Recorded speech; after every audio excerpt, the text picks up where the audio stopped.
안녕하십니까?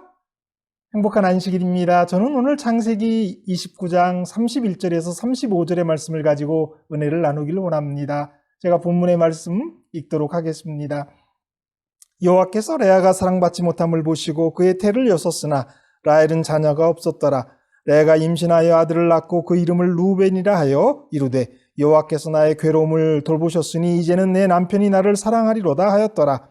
그가 다시 임신하여 아들을 낳고 이르되 여호와께서 내가 사랑받지 못함을 들으셨으므로 내게 이 아들도 주셨다 하고 그 이름을 시몬이라 하였으며 그가 또 임신하여 아들을 낳고 이르되 내가 그에게 새 아들을 낳았으니 내 남편이 지금부터 나와 연합하리로다 하고 그의 이름을 레위라 하였으며 그가 또 임신하여 아들을 낳고 이르되 그가 이제는 여호와를 찬송하리로다 하고 이로 말미암아 그가 그의 이름을 유다라 하였고 그의 출산이 멈추었더라. 아멘. 창세기 29장 31절부터 창세기 30장 24절은 야곱이 11명의 아들과 1명의 딸을 얻는 이야기입니다. 야곱은 라헬을 위하여 7년을 일하고 결혼을 하게 됩니다.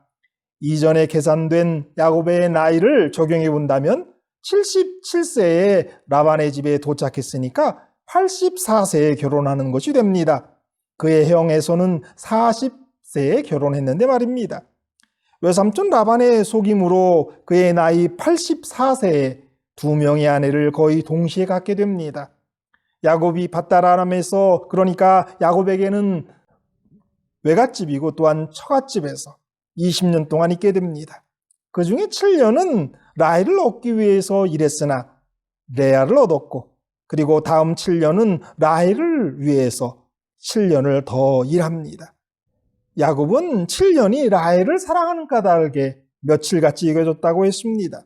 다른 7년은 자식들을 키우면서 정신없이 보냈을 것입니다. 야곱이 결혼한 후에 7년에 걸쳐 11명의 아들과 한 아이의 딸이 태어나는데 그 내용이 기록된 창세기 29장 31절에서 30장 24절은 야곱의 아내들과 얻은 자녀에 따라서 5부분으로 나눌 수 있습니다.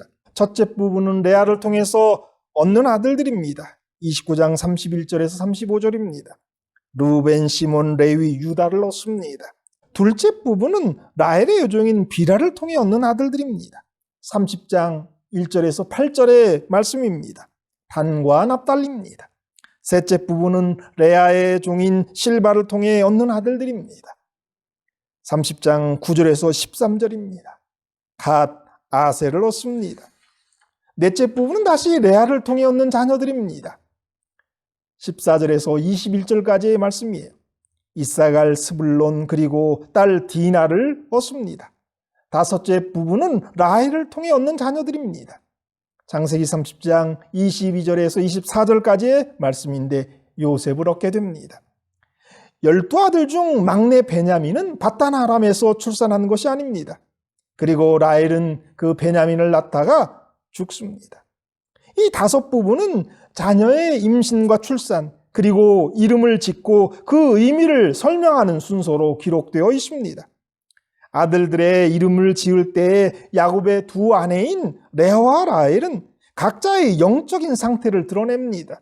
이 영적 상태는 그들의 갈등과 인식, 즉 그들이 사랑받지 못하거나 자녀를 낳지 못하는 상황에서 하나님이 도우신다는 그들의 생각을 보여주고 있습니다.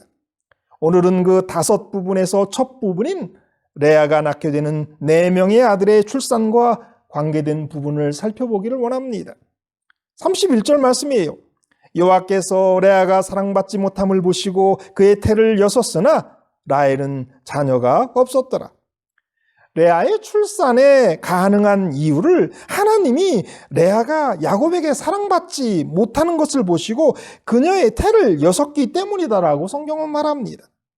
야곱은 레아보다 라헬을 더 사랑했지만 하나님은 야곱의 사랑을 받지 못하는 레아에게 먼저 어머니가 되는 기쁨을 누리게 하신 것입니다.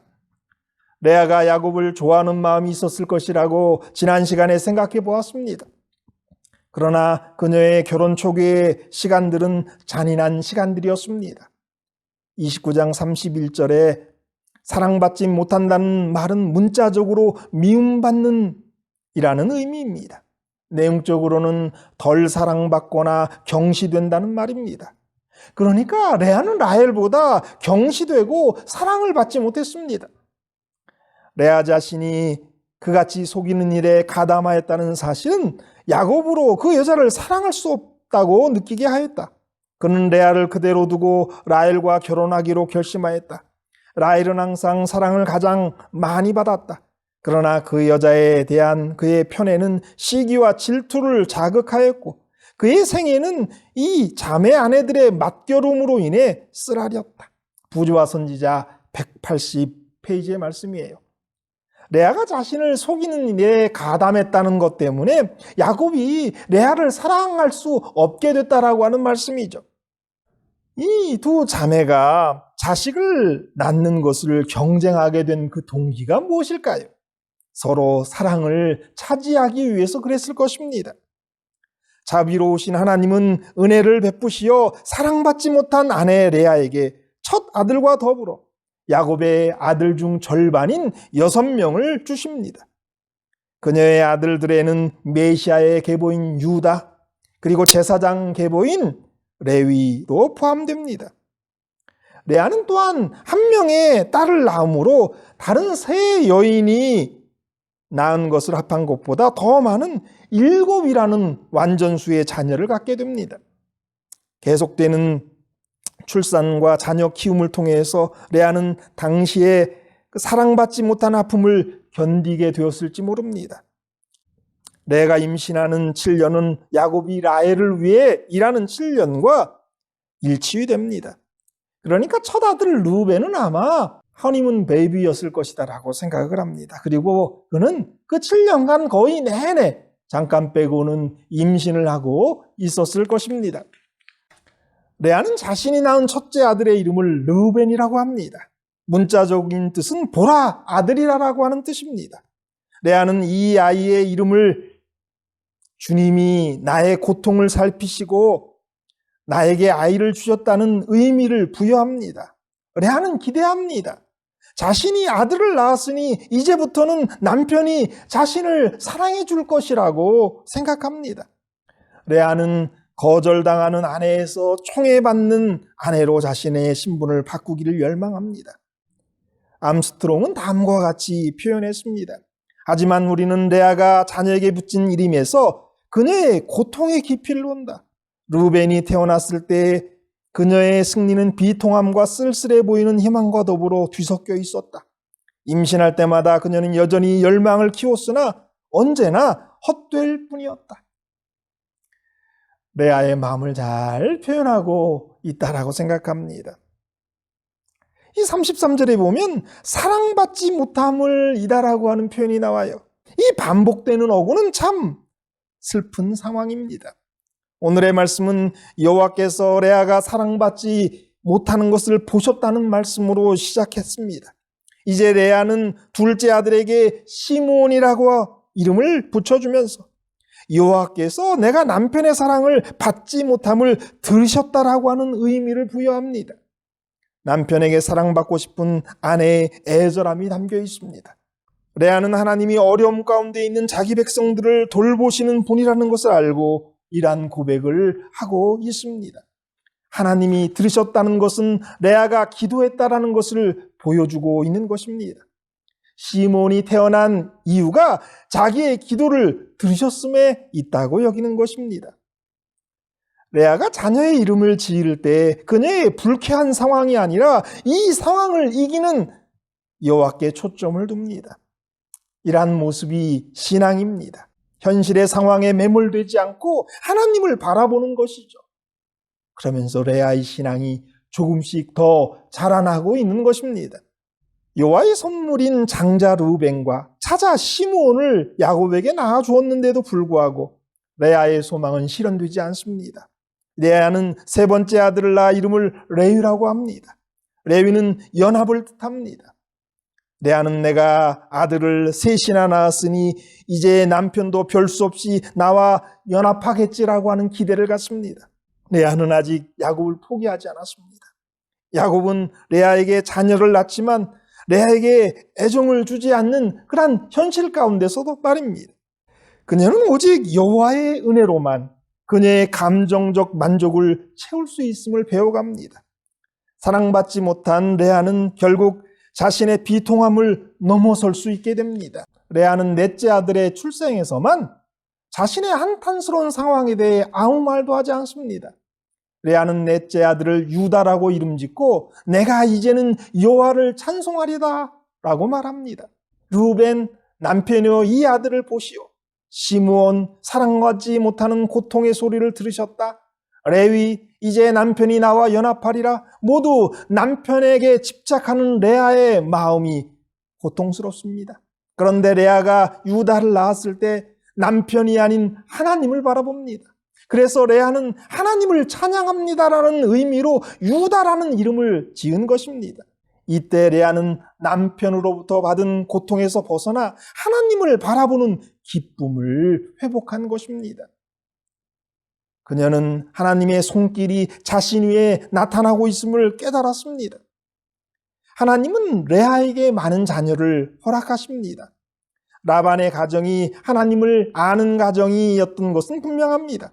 그러나 하나님께서 아브라함을 부르셨을 때에 그의 고향과 친척과 아버지의 집을 떠나라고 하신 이유는 그들이 오직 하나님만을 섬긴 것이 아니라 우상 숭배와 함께 하나님에 대한 지식을 가지고 또 하나님을 섬기고 있었기 때문입니다.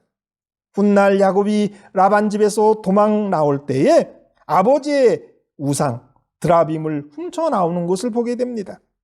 그러니까 우상 숭배의 영향 아래서 레아와 라헬이 자란 것을 알 수 있습니다. 그러나 레아는 자신의 고통 중에서 남편의 섬기는 하나님 여호와를 향해 기도했던 것이고 바로 그 여호와 하나님께서 자신의 괴로움을 돌보시고 탄식을 들으시며 그분이 자신에게 아이를 주셨다고 말하고 있습니다. 레아는 남편이 섬기는 하나님에 대한 믿음을 고백하고 있는 것입니다. 이렇게 레아는 4명의 아들을 출산했습니다. 그리고 그녀의 출산은 잠시 휴직기를 갖습니다.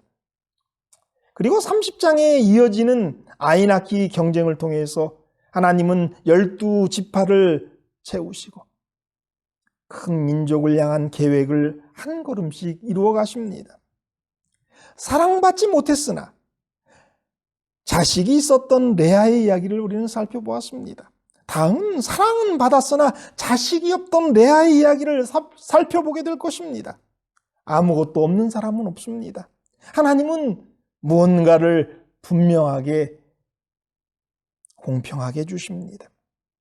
세상이 우리를 사랑하지 않는 것 같고 남편이 혹은 아내가 나를 사랑하지 않는 것 같다는 것이 고통이지만 그것보다 더 중요한 것이 하나님의 사랑을 받고 있다면 하나님이 우리의 현실을 보고 계시고 나의 기도를 듣고 계시다면 혹 나의 꿈이 이루어지지 않고 나의 바람이 좌절로 꺼져가지만 하나님이 계시니까 그리고 내게 주신 귀한 선물들이 자라가고 열매를 맺는다면 그것 또한 나쁘지만은 않은 것입니다. 찬양할 수 있는 것입니다. 이제는 여호와를 찬송하리로다. 이러한 계기가 우리에게 필요합니다. 세상 것에 치우쳐 계속 하나님이 주신 놀라운 선물과 사랑에도 불구하고 결핍을 느끼고 끝까지 자신의 소원을 얻고자 하는 마음을 내려놓고 이제는 찬송해야 되지 않겠습니까? 레아는 더 이상 남편에게 소망 두기를 멈추었고 하나님께 소망을 두기로 한 것입니다. 물론 그것이 계속 이어지는 것은 아니었습니다. 계속적인 경쟁과 마음 아픔은 이어져 갔습니다. 그러나 한순간이었을지언정 그녀의 마음이 평화롭고 찬양이 넘칠 때가 있었던 것입니다. 세상에서의 만족을 바라보며 힘들어하던 레아는 하나님께 소망을 두면서 찬양을 하게 되는 것입니다. 이제는 여호와를 찬송하리로다. 예수님은 유다의 후손으로 오셨습니다. 그 유다의 그 의미가 찬송, 내가 이제는 여호와를 찬송하리로다 아닙니까? 그런 찬송 가운데에서 예수님이 임하시는 거예요. 예수님이 오시는 거예요. 남편에게 사랑받지 못한 것 때문에 그렇게 슬퍼하며 고통스러워했던 여인이 이제는 사람이나 환경을 바라보지 않고 오직 하나님을 바라보면서 하나님을 찬송하는 삶을 살았던 것입니다. 오 주여, 나의 마음이 주께로 정해졌으니 나는 주 찬양하리라. 깨어라 나의 영혼아, 비파 수금 들어라. 이 새벽에 내가 찬양하리라. 이 찬양의 배경은 성경절 시편 57편 7절로 8절의 말씀이에요. 하나님이여, 내 마음이 확정되고 내 마음이 확정되었사오니 내가 노래하고 내가 찬송하리이다. 내 영광아 깰지어다. 비파야 수금아 깰지어다. 내가 새벽을 깨우리로다. 이런 경험이 우리에게 있기를, 그것이 계속 유지된다면 더욱 좋지만 그래도 삶의 고비고비에서 좌절하기보다는 우리의 초점을 하나님께 두기를, 그래서 하나님을 찬양하며 그 순간이라도 그 시절이라도 하나님 찬양하며 감사하는 그런 시간이 우리에게 있게 되기를 원합니다. 그 정신없는 와중 사랑받지 못하는 자의 출산, 사랑받는 자의 무출산, 그래서 경쟁하는 와중이지만 그럼에도 불구하고 하나님은 베델에서의 약속을 성취해 가고 계십니다.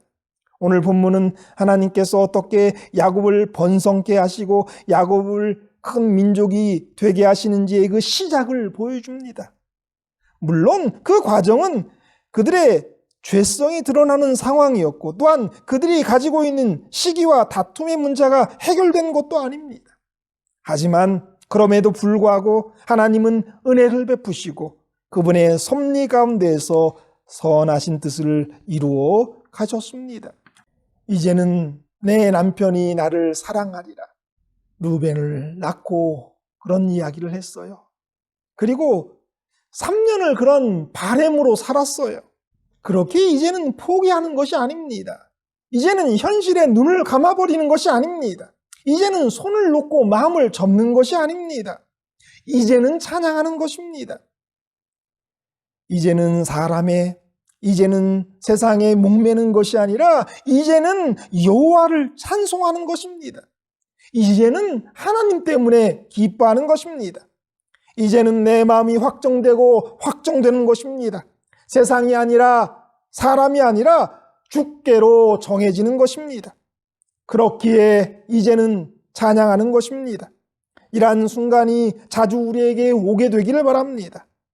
이 찬양의 감사가 우리의 뇌리에 남고 그것을 너무 고대하기에, 그래서 이제는 현실에 사로잡히지 않고 그 현실을 뛰어넘으면서 다시 그렇게 하나님을 찬양했던 그 순간을 다시 고대하는 그러한 일들이 우리에게 있어야 합니다. 또 한 번 하나님만 바라는, 하나님만 찬양하고 감사하는 그러한 삶이 우리에게 자주 일어나야 된단 말이에요. 내가 이제는 하나님을 찬송하리로다. 하나님은 당신의 일을 계속 우리를 통해서 이루어 나가실 것입니다. 그렇게 이제는 우리가 하나님을 찬송해야 합니다. 내가 이제는 여호와를 찬송하리로다. 이러한 고백이 저와 여러분의 고백이 되기를 간절히 바라면서 오늘 말씀 마치겠습니다.